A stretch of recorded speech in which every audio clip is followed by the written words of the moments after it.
এখন হচ্ছে সকাল, ঘড়িতে দেখো 136 নম্বর পেজ। তোমরা কে কে ঘড়ি দেখতে জানো? তোমরা জানো? তুই জানিস না? ঘড়ি দেখতে জানিস না? আচ্ছা, কে বললো? পুরোটা দেখতে পারো। এখন দেখো যে এখানে ছবিগুলো তোমার বইতে দেখো, সবাই দেখতে পেয়েছো? প্রথম ঘড়িটা আছে সকাল 6টা বাজে। 6টা যখন হয়, 6 এর যে ইংরেজি 6 লেখা আছে সেখানে ছোট কাঁটাটা থাকবে আর বড় কাঁটাটা থাকবে 12 ঘরে উপরে একদম, তার মানে 6টা বাজে। ঠিক আছে, সব সময় বড় কাঁটাটা 12 ঘরে থাকবে আর ছোট কাঁটাটা যেখানে থাকবে ততটা বাজে। ঠিক আছে, এটা হচ্ছে না। তাহলে এইভাবে তুমি তারপরেটা দেখো ফাঁকা আছে, তাহলে কটা বাজে তারপরেটা কে বলতে পারবা? হ্যাঁ, 6:30। Very good. তারপরেরটা 7টা। এইভাবে বইয়ের মধ্যে দেওয়া আছে, তোমরা অনেকে লিখে নিয়ে আসো। এটা বলো তো কটা বাজে?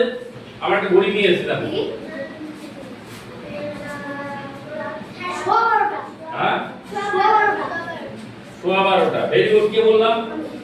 এই এবারে তোমাকে বললাম যে দেখো 12টা 12:30 হলে তোমার কোথায় থাকবে? বড় কাঁটাটা কোন জায়গায় থাকবে? নিচে একবারে। ঠিক আছে, যদি 1:45 মানে 12:45, তাহলে কোথায় থাকবে কাঁটাটা? 9 ঘরে। ঠিক আছে, জাস্ট কেমন হবে বলছি, এই দেখো। ঠিক আছে কি? ঠিক আছে এবার? ঠিক আছে। আর যদি বলে 1টা বাজে, তখন কোথায় হবে? এখানে হবে কি? 1টার সময় এখানে হবে? হ্যাঁ, না। কোথায় হবে তাহলে?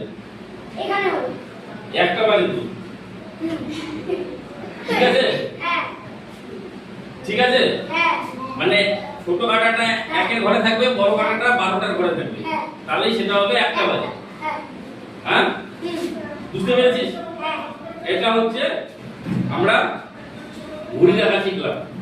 এভাবে তোমরা প্রতিটা বইয়ের প্রতিটা পাতায় দেখবে, বইয়ের এই পাতাটা তার পরের পাতাটা আমাদের ক্লাসের যে রয়েছে সময়ের সঙ্গে কাজ করি।